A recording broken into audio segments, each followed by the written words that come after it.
सरकारी बैंकों के निजीकरण के फैसले के खिलाफ पूरे देश में बैंकों की हड़ताल, आर्थिक गतिविधियों पर दिखा असर, प्राइवेट बैंकों में जारी रहेगा कामकाज, एटीएम रहेंगे संचालित। व्हीलचेयर पर रैली को संबोधित करते हुए बोली ममता बनर्जी, लोगों का दर्द ज्यादा बढ़ा। वहीं ममता बनर्जी के चोट विवाद पर गृह मंत्री अमित शाह ने किया पलटवार, बोले उन भाजपा कार्यकर्ताओं का क्या जिनकी जान चली गई। अरविंद केजरीवाल का केंद्र सरकार पर निशाना, बोले बीजेपी एक विधेयक के जरिए चुनी हुई सरकार की ताकत करना चाहती है कब, दिल्ली में सरकार का मतलब एलजी। सऊदी अरब को पछाड़ अमेरिका बना भारत का दूसरा सबसे बड़ा ऑयल सप्लायर। फरवरी 2021 में सऊदी अरब से भारत का तेल आयात 42% घटा।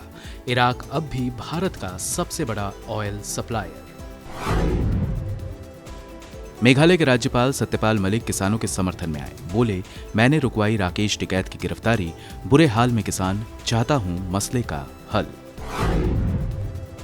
गहलोत पायलट विवाद में 8 महीने बाद बड़ा खुलासा, गहलोत सरकार ने माना केंद्रीय मंत्री और कांग्रेस नेताओं के बीच फोन पर बातचीत की कराई थी टैपिंग।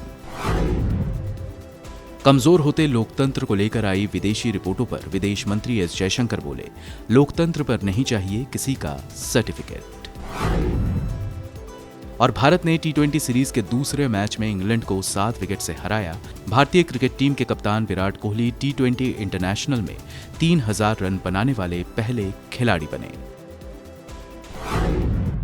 जिसको एतराज करना है सुप्रीम कोर्ट में जाकर दाखिल याचिका में अपना हलफनामा लगाए और एतराज करे। हमारे वकील भी रहेंगे, हम एतराज का जवाब देंगे। लेकिन धरने, प्रदर्शन, लोगों को गुमराह करना कि वसीम रिजवी ने ये कर दिया, वो कर दिया, यहां से लेके पाकिस्तान के वो छोटे छोटे मुल्ला जो मजलिस रख के आते हैं और मिंबरों से पढ़ के चले जाते हैं, जिनको इल्म के बारे में ABCD नहीं मालूम। रिजवी को फांसी दो, फांसी दो, फांसी दो। रिजवी मुर्दाबाद,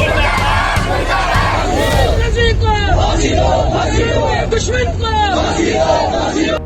हम कभी बाइबल के बारे में नहीं सोच सकते, हम कभी गीता के बारे में नहीं सोच सकते, और ये मौलूद जो मुसलमान के बेस में हमें अपनी कुरानी आयात के बारे में कहेगा रिमूव करने के लिए और सुप्रीम कोर्ट में याचिका दायर करेगा। वसीम रिजवी को फांसी दो, फांसी दो। वसीम रिजवी को फांसी दो, फांसी दो। वसीम रिजवी को फांसी दो, फांसी दो। कुरान शरीफ के बारे में जो गुस्ताखी की है उस शैतान को एक ही सजा है, उसको फांसी देना चाहिए। ये पूरे भारत के लिए नहीं, पूरे दुनिया के लिए एक खतरा बन सकता है, क्योंकि दुनिया में अगर कोई भी चीज नाकाबिल बर्दाश्त होगी वो कुरान शरीफ की गुस्ताखी होगी। उस आदमी को मैं देश के प्रधानमंत्री से और देश के गृह मंत्री से अपील करता हूँ हाथ जोड़ के कि उस आदमी को जल्द से जल्द उस रियासत को ऑर्डर दिया जाए, उसको फांसी दी।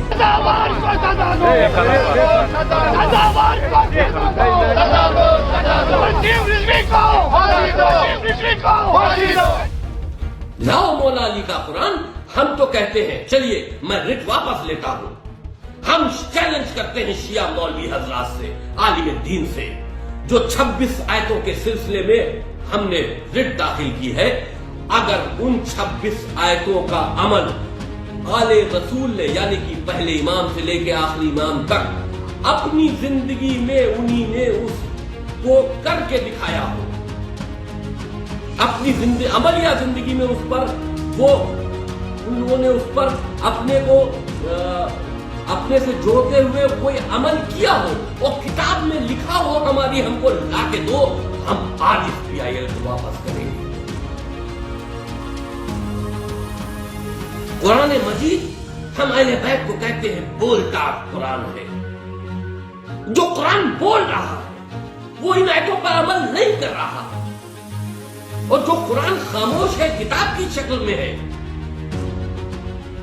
उससे तुम ये उम्मीद रख रहे हो कि जो इसमें लिखा हुआ है सब सही है। इतराज तब नहीं था जब रसूल लिखते थे, इतराज तब नहीं था जब अल्लाह की तरफ से आती। इतराज इसलिए है पैदा होता है कि वो लिखने वाले खलीफा थे, ढूंढवाने वाले खलीफा थे, हम लोगों को उससे दूर रखा गया था। आज उनके मिर्चें इसीलिए लगी है कि उनकी साजिश पकड़ी जा रही है।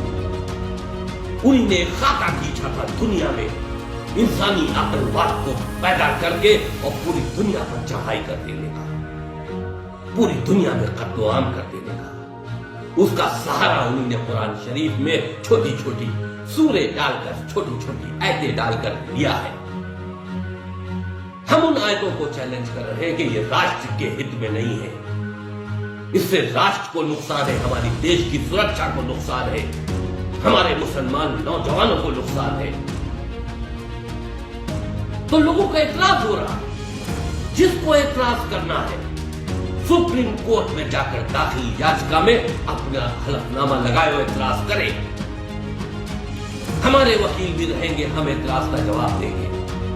लेकिन धरने, प्रदर्शन, लोगों को गुमराह करना कि वसीम रिजवी ने ये कर दिया, वो कर दिया, यहां से लेके पाकिस्तान के वो छोटे छोटे मुल्ला जो मजलिस रख के आते हैं और मिंबरों पे पढ़ के चले जाते हैं, जिनको इल्म के बारे में ABCD नहीं मालूम।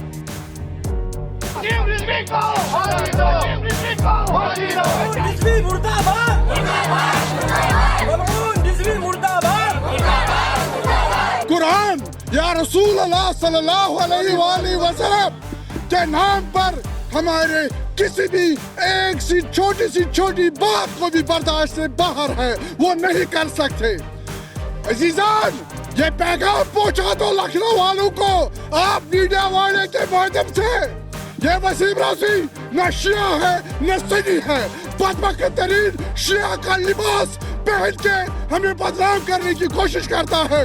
आलमी इंसानियत इस कुत्ते, इस जहन्नमी को ऑलरेडी हमारे रहबर ने आयतुल्लाह सिस्तानी, आयतुल्लाह खामनेई इसको मुर्तद करार दिया है। शैतान सिफत इंसान ने जो कुरान शरीफ के खिलाफ कल जो कमेंट्स किए हैं, कोई भी मुसलमान चाहे वो दुनिया के किसी भी कोने में है, इसको बर्दाश्त नहीं करेगा।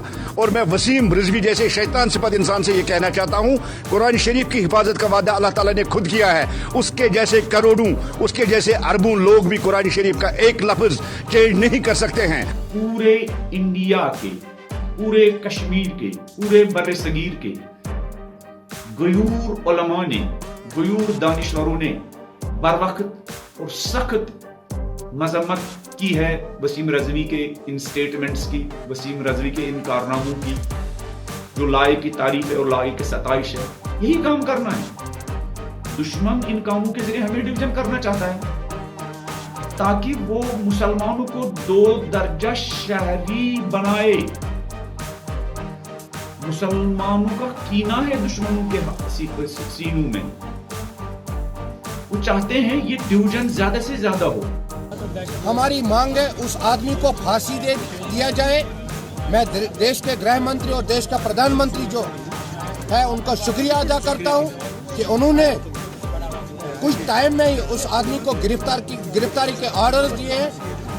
और उस आदमी, हमारी मांग एक ही है, उस आदमी ने आज तक बहुत बार ऐसी गलतियां की, उस आदमी को जेल नहीं, उसको चौराहे पर फांसी देना चाहिए।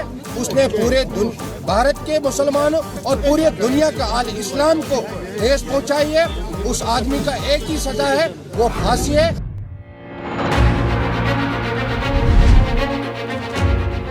मंत्री होश में आओ, होश में आओ, होश में आओ, प्रधानमंत्री होश में आओ, होश में आओ, होश में आओ, सरकार होश में आओ, होश में आओ, होश में आओ, का फैसला वापस लो, वापस लो, वापस लो।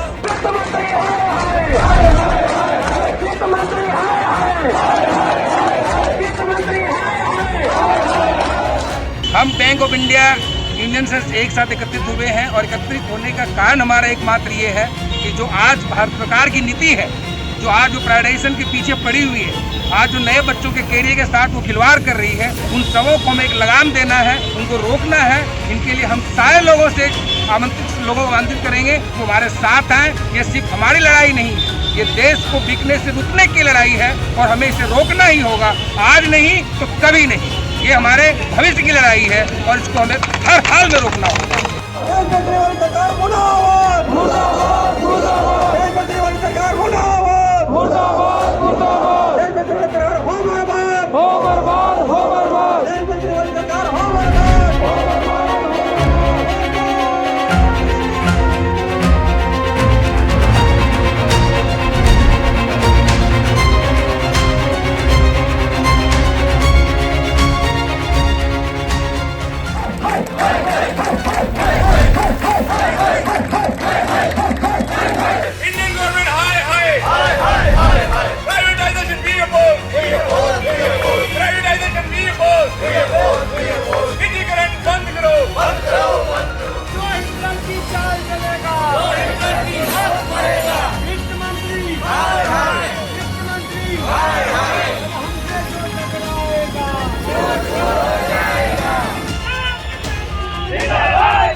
अभी आपका जो गवर्नमेंट का चल रहा है कि सब बैंक्स को प्राइवेटाइज करना है धीरे धीरे, इसको विरोध है। 1 by 1, ये आपका क्या बोलना है इस पर? आपका विरोध है? क्यों मतलब विरोध है आपका? अरे कितने बेरोजगार हो जाएंगे और नेशनल इस पे गारंटी रहती है। सही बात। जो सहूलत मिलने वाली वो मिलने वाली नहीं, मतलब नहीं। प्राइवेट लोग थोड़ी देने वाले। खासगीकरण कर्मचारी का नुकसान है, मनमानी बढ़ेगी, मनमानी बढ़ गई। क्या है, ये तो गुंडाराज होगा।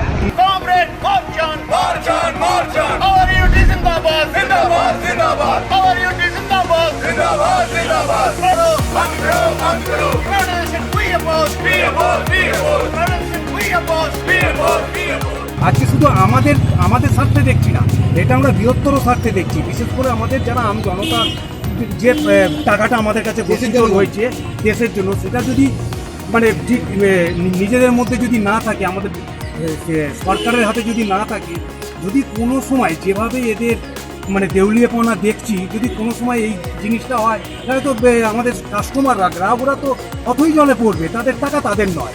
এরকমও কথা হয়েছে যে টাকা রাখতে গেলে সরকার যদি মনে করে এই টাকাটা এখন দেবো না, পরে দেবো, তাহলে মানে এটা খামখেয়ালিপনা হচ্ছে। এইটাকে আটকাতে গেলে কৃষক আন্দোলনের মতো আমাদেরও আন্দোলনে যেতে হবে। এতে আমরা যতদূর যেতে পারি ততদূর যাব।